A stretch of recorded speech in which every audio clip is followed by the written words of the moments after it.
everyone, and welcome to the rundown.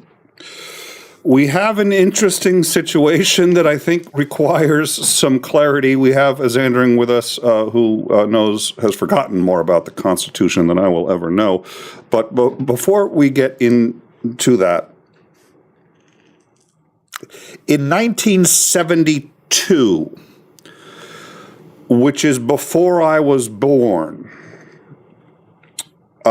there was a proposal to pass the 28th Amendment to the Constitution. This was the Equal Rights Amendment. Now, there have been multiple Equal Rights Amendments. The 19 is, I think it's is it the 19th that's usually referred to as the ERA? Yes. Okay. It's the one that I foolishly misspoke and said, oh, yeah, we need to abolish the 19th. No, I meant the 17th Amendment. The 17th, the 19th yes. Amendment granted women. Yeah, that was women's suffrage and the right to vote. Well, and what it basically said was that you couldn't discriminate against women or minorities or so on and so forth. And it was decided that there should be another amendment that says that they actually are equal. The difference between saying you can't discriminate, but they're not necessarily equal, versus they actually are equal. So in 1972, the 28th Amendment was proposed. This amendment, also called the ERA, so that because things weren't confusing enough, included in the text that the states had 7 years to ratify it. After 7 years, which would be 1979, they had 37 states had ratified it. They needed 38. Holdouts were states like Virginia, Florida, a few others that hadn't ratified it. They were one state short. Several states did, in fact, ratify it right after the deadline, ostensibly because they didn't want to seem like they were against it, but they didn't actually want a 28th Amendment. Nonetheless, it was after the deadline, so we don't have a 28th Amendment to the Constitution. Our current sitting president disagrees and has decided that the 28th Amendment has passed, despite expiring in 79. Now, he makes an interesting argument for this. He has made this argument. It is now out, and I think it is going to be up for some debate. But let's hear his official statement. It comes from the briefing room of the White House roughly 3 hours ago. Statement from President Joe Biden on the Equal Rights Amendment. I have long supported the Equal Rights Amendment for more than 50 years. Yeah, because that's... Sorry. Sorry. Okay.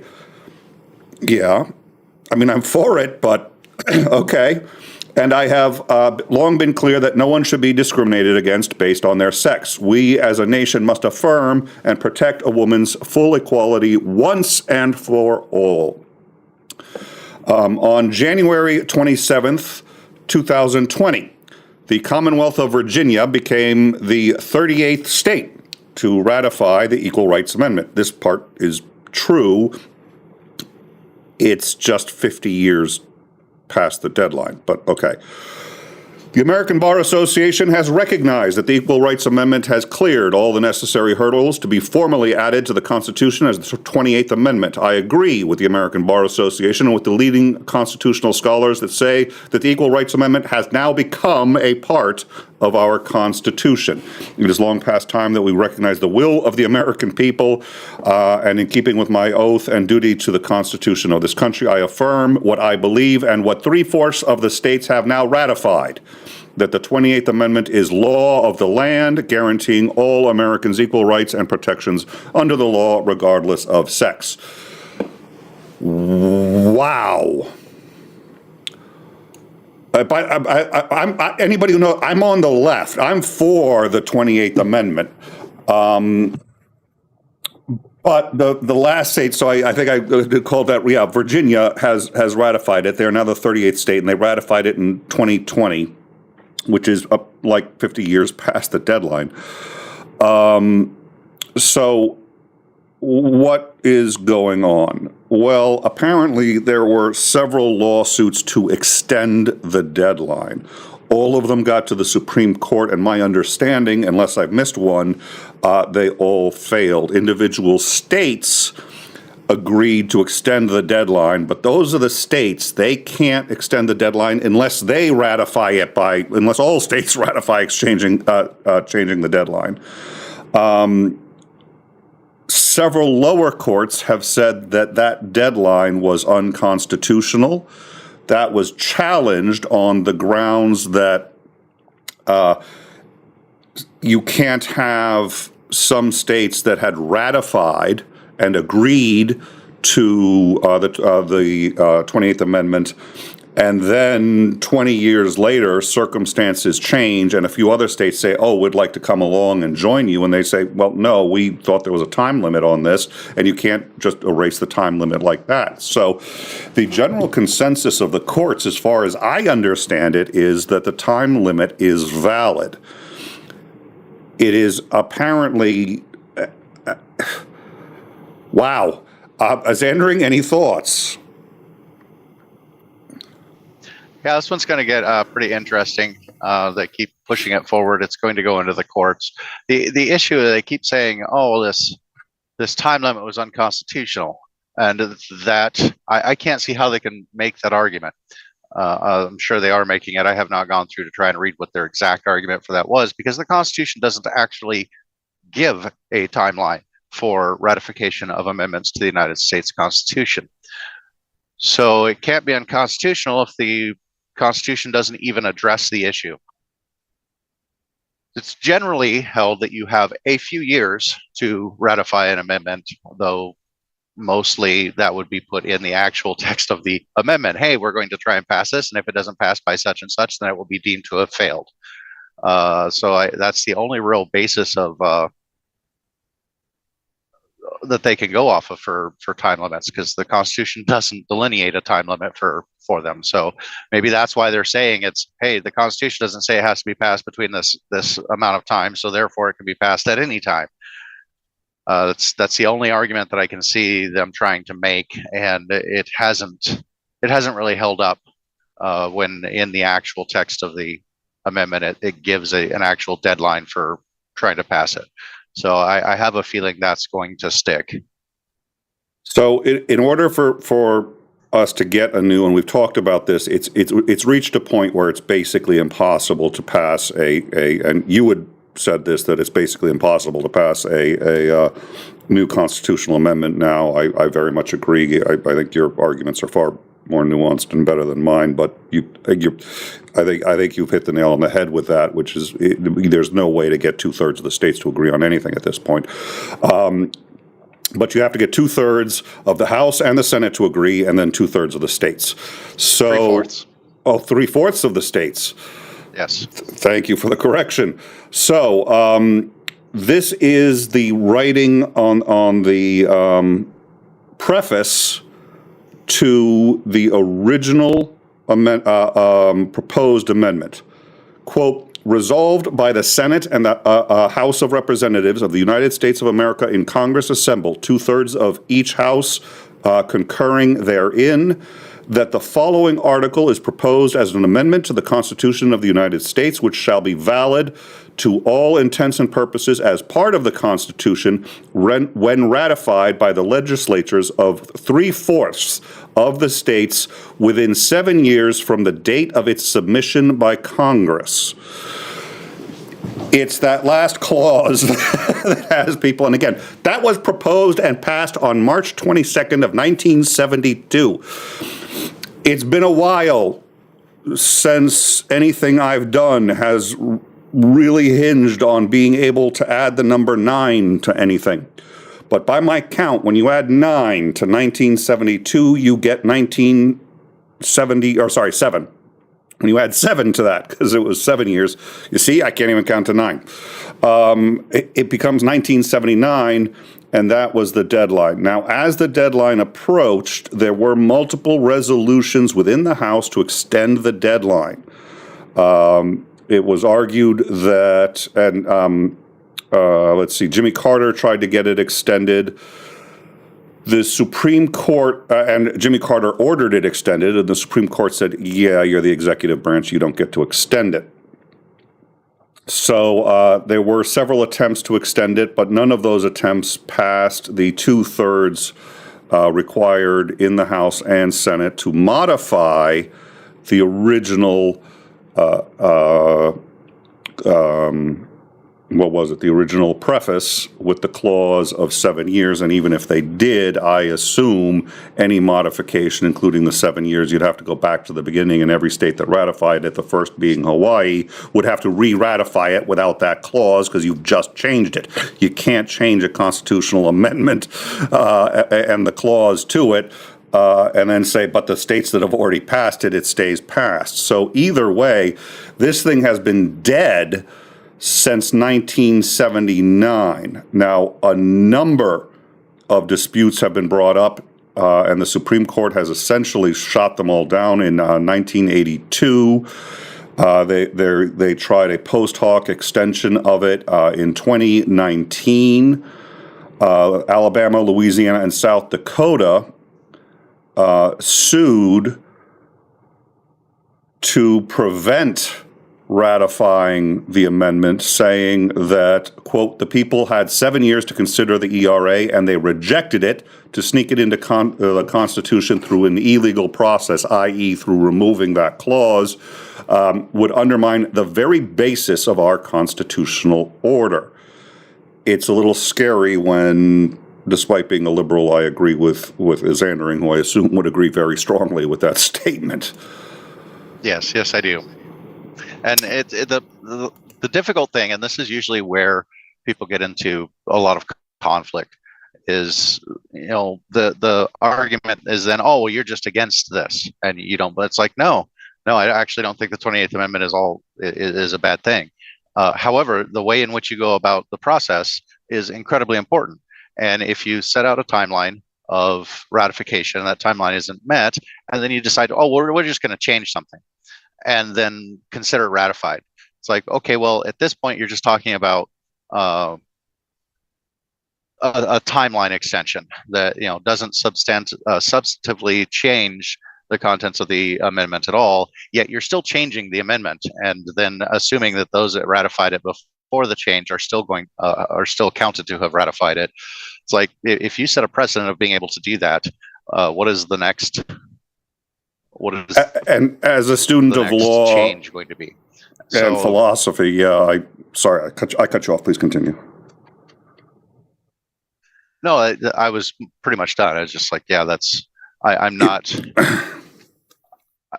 supporting that interpretation of it. It's like the amendment was listed out very specifically. It was ratified specifically in that form, and you don't get to change it. So if it did not meet all those criteria, then it has not passed, and you should have to reintroduce the amendment if you want to try and pass it. And I have a very hard time believing that the American Bar Association agrees that the amendment has cleared all of the necessary hurdles to be formally added to the Constitution. I have a very hard time believing that. That's what Joe Biden is claiming. The American Bar Association tends to be sticklers for process, just like you said, and it said it had 7 years. Don't get me wrong, it should have been passed 50 years ago, but it wasn't. Thank you, Florida and Virginia and all the other states that said no. I mean, Jesus, that shouldn't be obviously it should have been passed. But anyways, so what does... This is one of those amendments where you look at it and you're just like, okay, wait a minute here. This shouldn't have had that much difficulty passing, especially when you look at just the generalized support for this.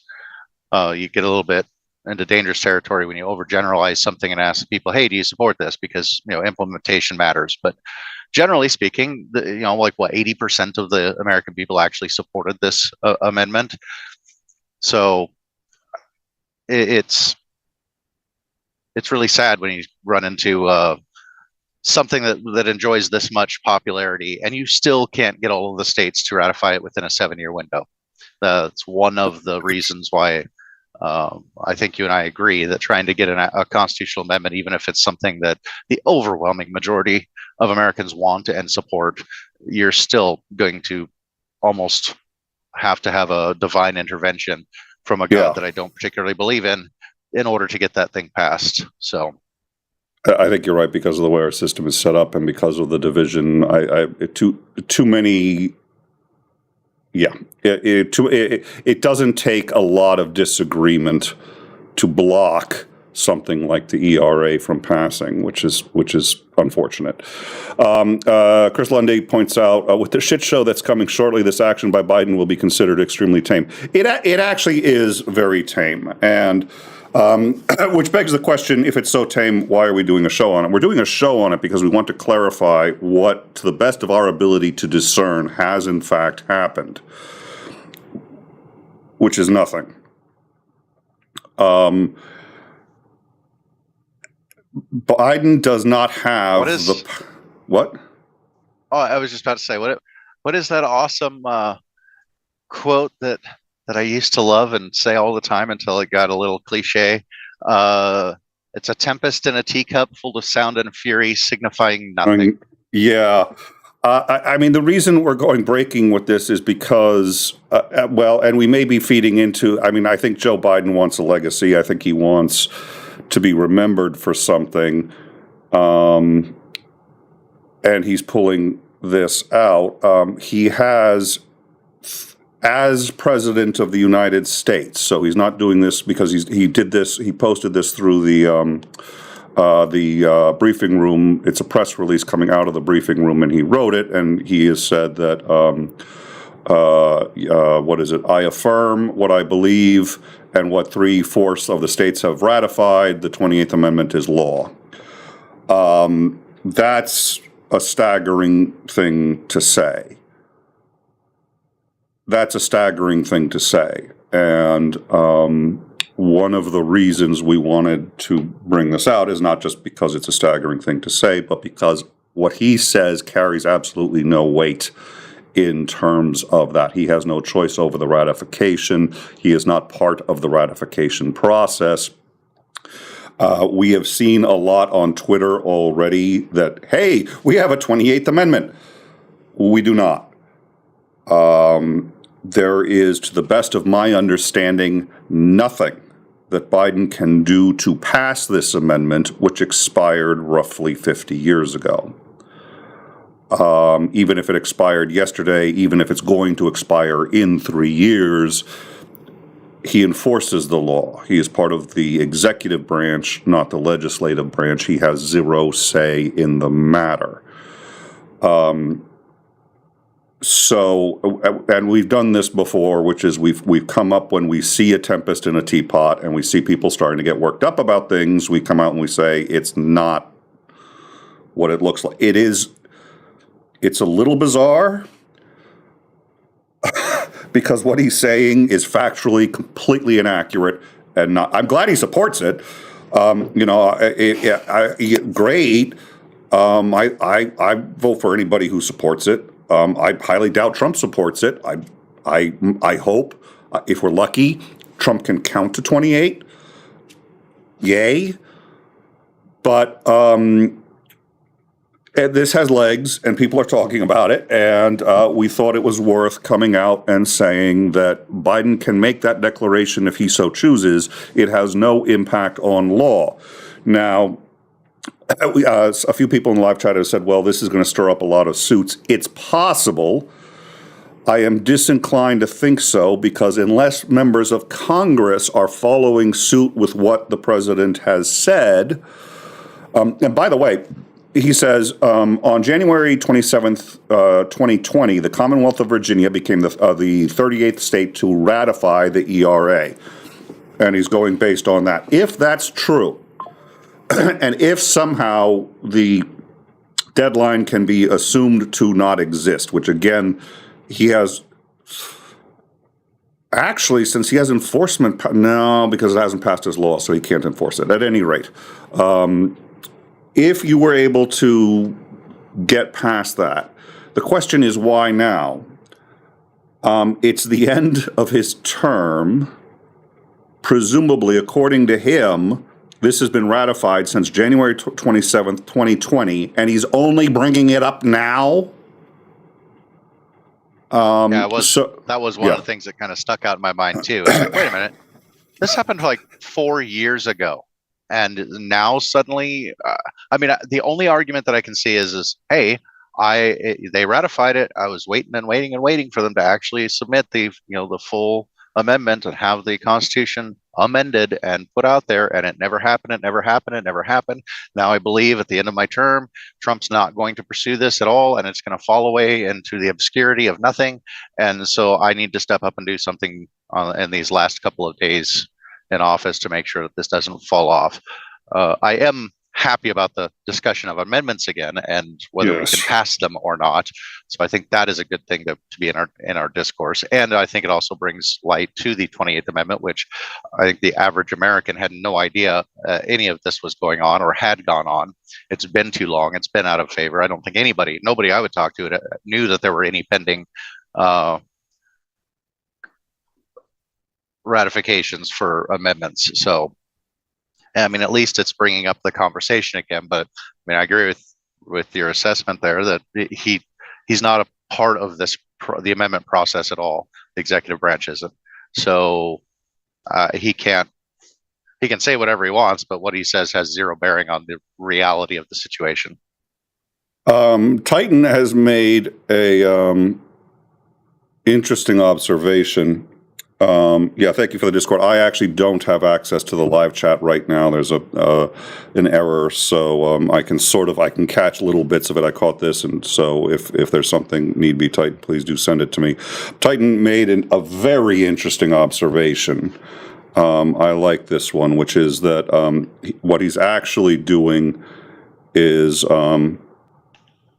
pointing out that presidents are not kings, and that Biden can say whatever he wants to about various amendments, but that doesn't make it true. And if he points that out in the days before Trump gets into office, it reminds everybody that Trump doesn't get to just say or declare anything that he wants to either. So I think that's an interesting perspective. Any thoughts on that?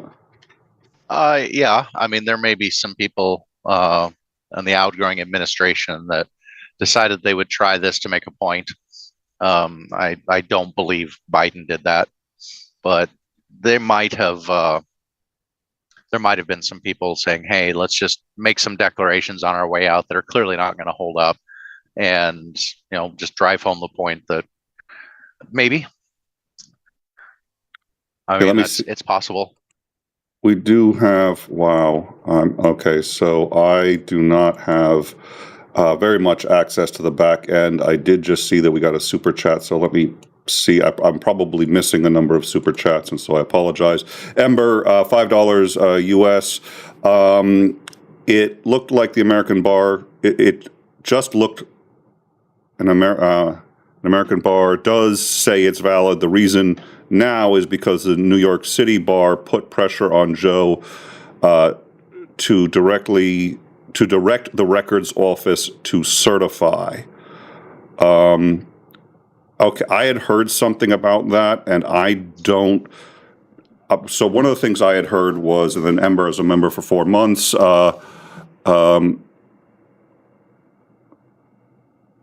Preface count as the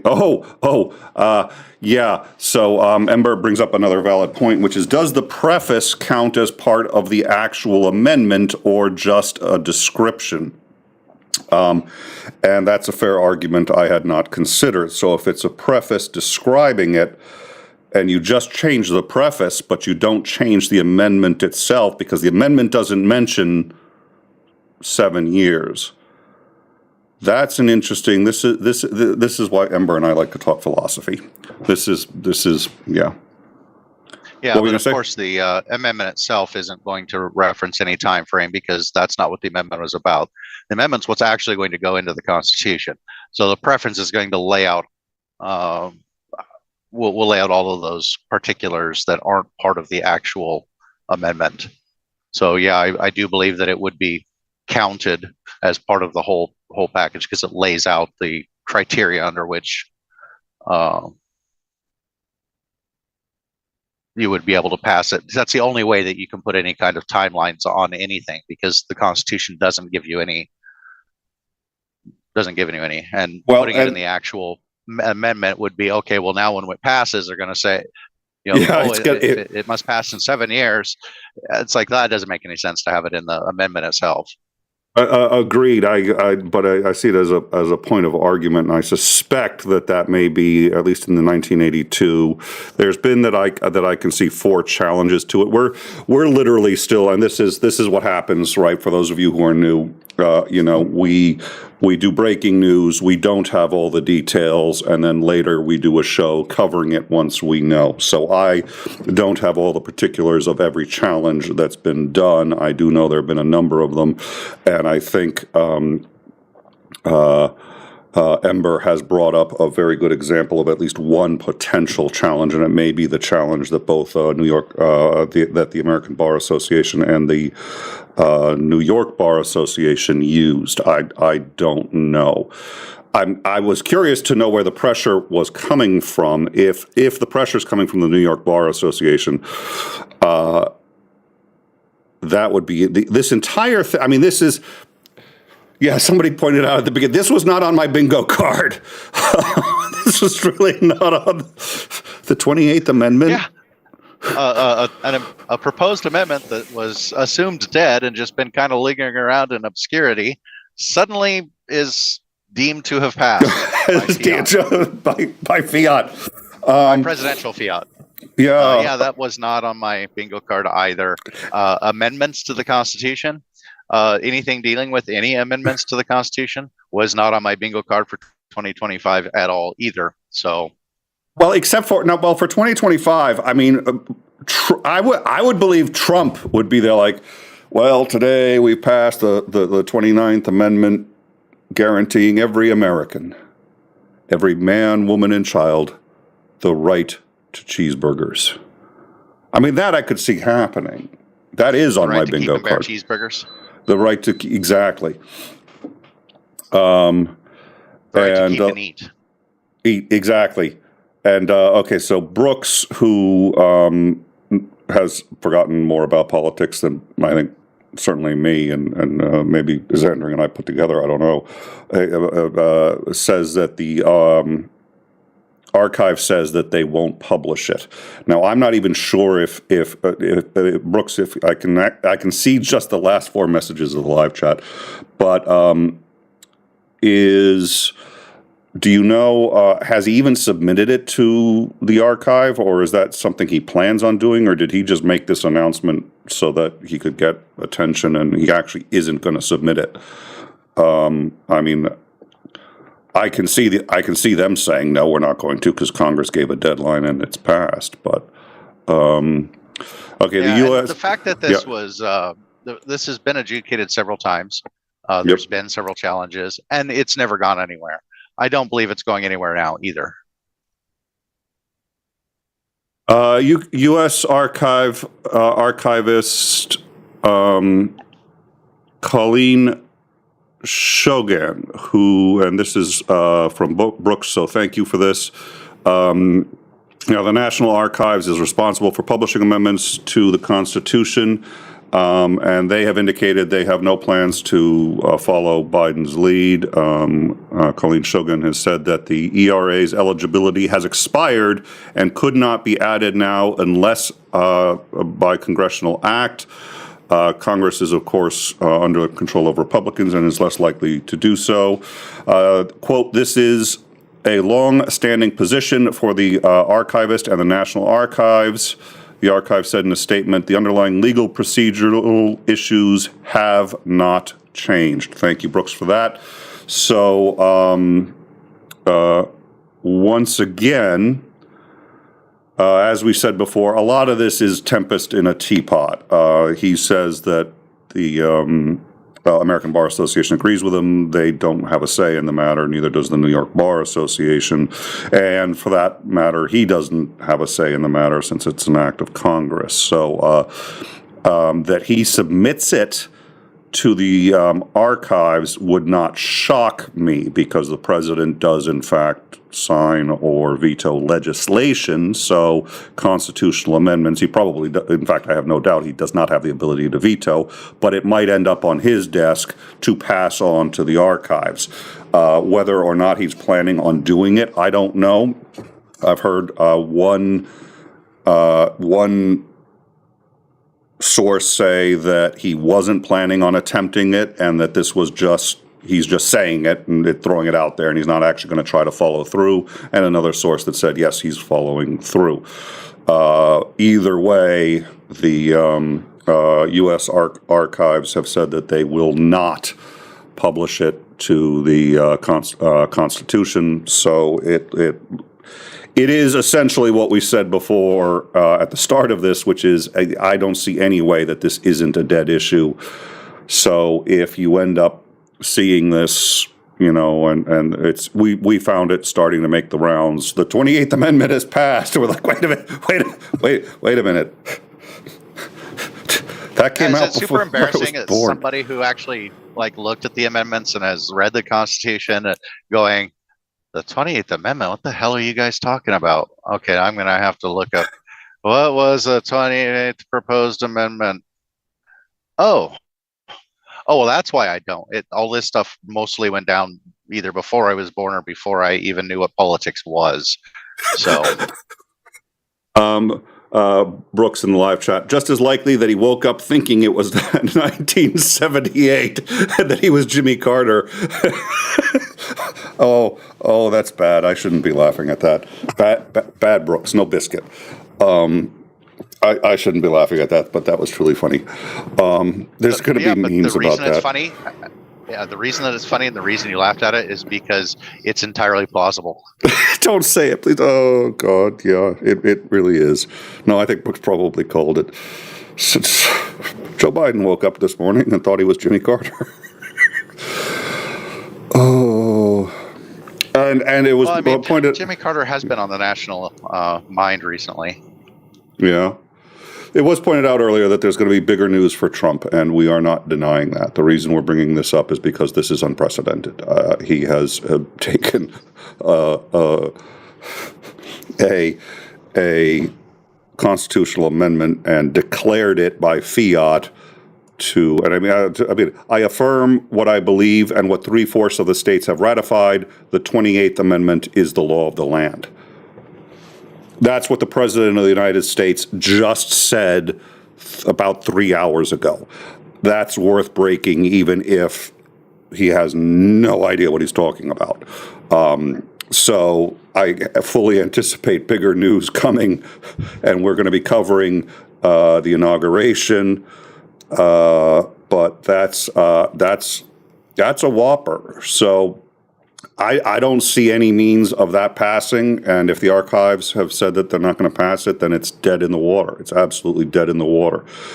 We can speculate. I like Titan's speculation that this is actually an attempt at even kneecapping Trump.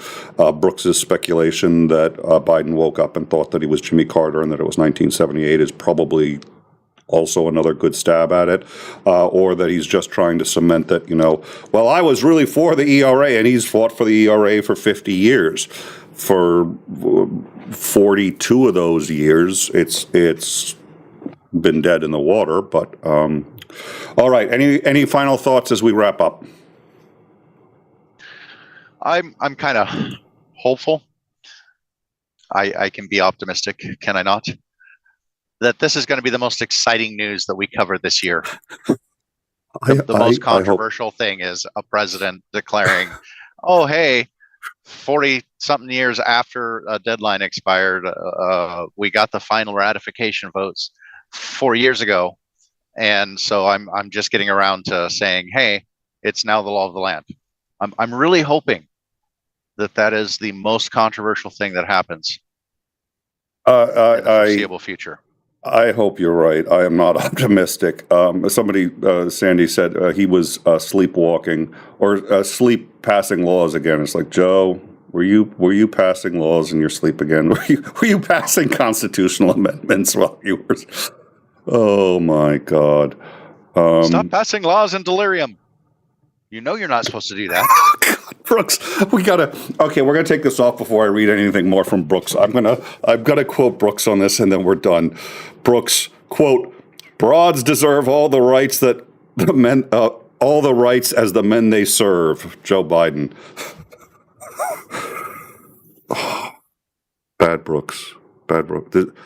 This is why we don't invite you on breaking news. Oh, dear Lord. All right. Thank you all for joining us. Let's see. We have In Time on Tuesday, where I'm sure we're going to have a lot to discuss. In Time will also be live on Monday as we cover the inauguration of He Who Shall Not Be Named. And until then, I hope all of you have a wonderful weekend. Thank you all for joining us. See you soon.